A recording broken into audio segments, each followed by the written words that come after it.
There's a number buried inside this report that nobody is showing you, a number so uncomfortable that once you understand what it means, you'll look at this good news in a completely different way. And I promise you this, I'm going to reveal that number, but only at the end. Because if I told you right now, you wouldn't believe it. You'd need to see it, step by step. How a headline everyone is celebrating actually hides a crack almost no one is noticing.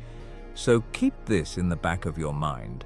There's one piece that doesn't fit, and it changes everything. Let's start with the beautiful part of the story, the part that made every front page. In the United States, life expectancy hit a new record.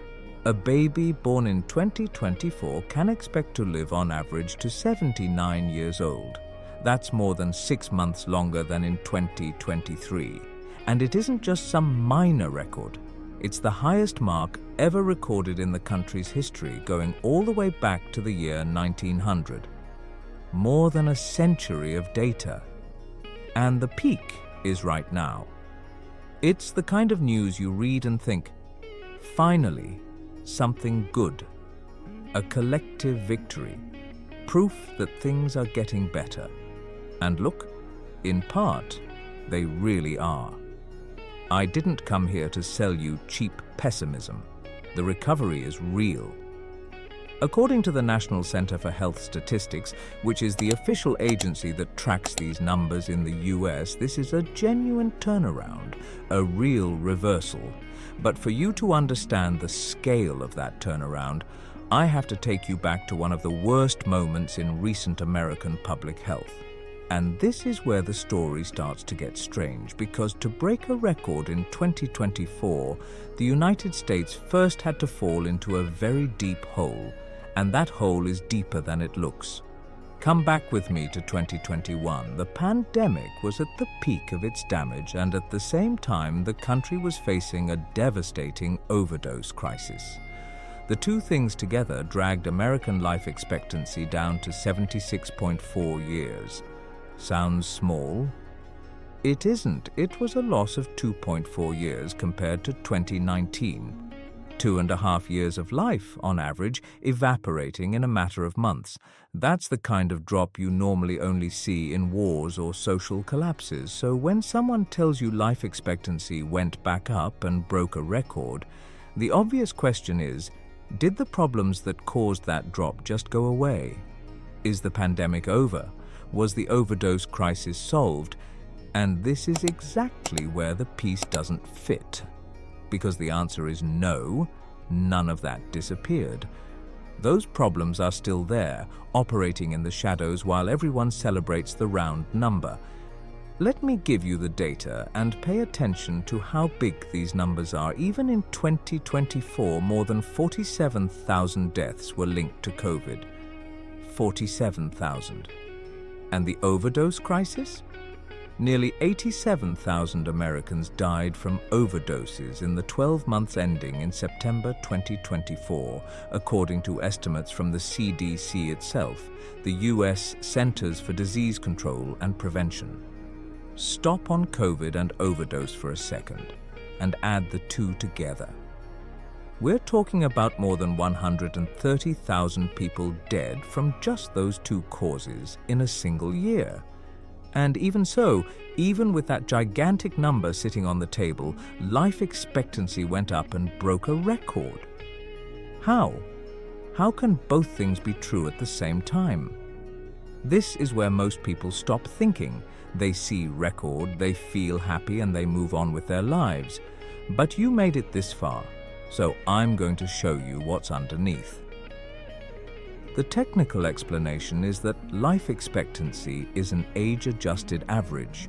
It measures the pace of deaths across the entire population, and that pace did, in fact, slow down. Age-adjusted mortality rates fell from 751 to 722 deaths per 100,000 people. That's a real relief. Fewer people dying, proportionally, in almost every group. And there's more good news in this report, to be fair. The experts pointed out that the gains were broad. It wasn't just one group that improved. The increase showed up across different races, different ethnicities, and both genders. That matters because it shows the number wasn't pulled up by some privileged elite. It was more widespread. Even the list of leading causes of death had good news. In 2024, Americans were still dying mainly from heart disease, then cancer, then unintentional injuries, accidents. But the rates fell for all 10 leading causes. And the biggest drop was precisely in accidents, which plunged from 62.3 to 53.3 deaths per 100,000. So everything's great, right? Record broad declines, good news everywhere. Except there was a silent change in that list of the 10 leading causes of death that almost nobody talked about. And it's dark. Suicide came back into the top 10. It took the 10th spot, the place that used to belong to COVID. In other words, while one cause of death was retreating, another one, tied directly to mental suffering and to the health of society, was advancing and taking its place in line. That doesn't show up in the headline, "Life Expectancy Breaks Record." But it's there, hidden between the lines. And that's the word I want you to hold on to, between the lines. Because here we arrive at the big question, the one nobody really wants to confront. If the United States broke its all-time record, why do Americans still live less than people in most other wealthy nations? Notice how absurd that is. In 2024, in most other developed countries, life expectancy was already in the 80s, reaching the mid-80s according to United Nations data. While the United States was celebrating reaching 79, several comparable countries were already living 3, 4, 5 years longer, and doing it routinely.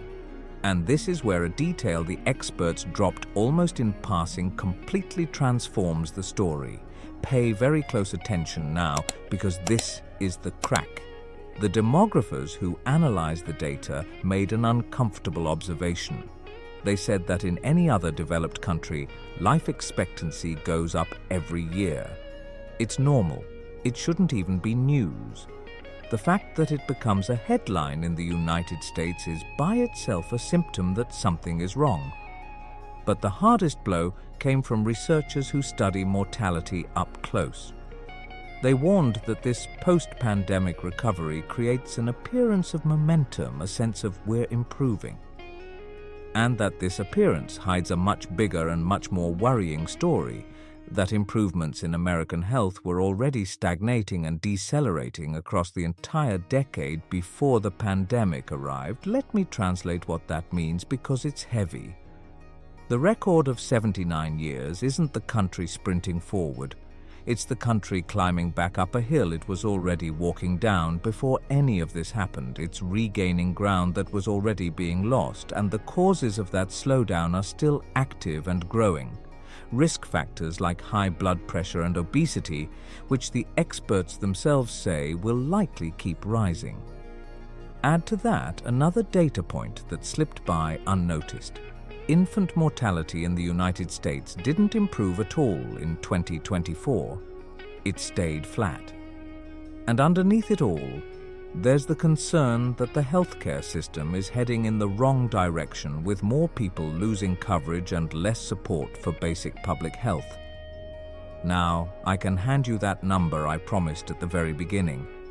The one that changes everything. An American is born today with a life expectancy of 79 years. That's the number everyone celebrates. But public health data shows another number, one that's far more hidden: healthy life expectancy. The years a person lives without serious disease limiting the body sits at around 63 to 65 years. Hold on to that. You live to 79. But you live in good health on average only until roughly 64. That's the subtle, almost invisible crack that almost nobody is seeing. The record doesn't tell you how many years of good life people gained. It tells you how many years of life they gained, period, disease included. That's why this record isn't a finish line, it's a window. A window into the failures behind an apparent success that, when you look closely, leaves you with more questions than answers. So, I'll hand the question back to you. What do you think this statistic really reveals about the health of our society? Is it a victory, or is it a nice bandage over a deep problem? Drop your opinion in the comments, and let's keep figuring this out together.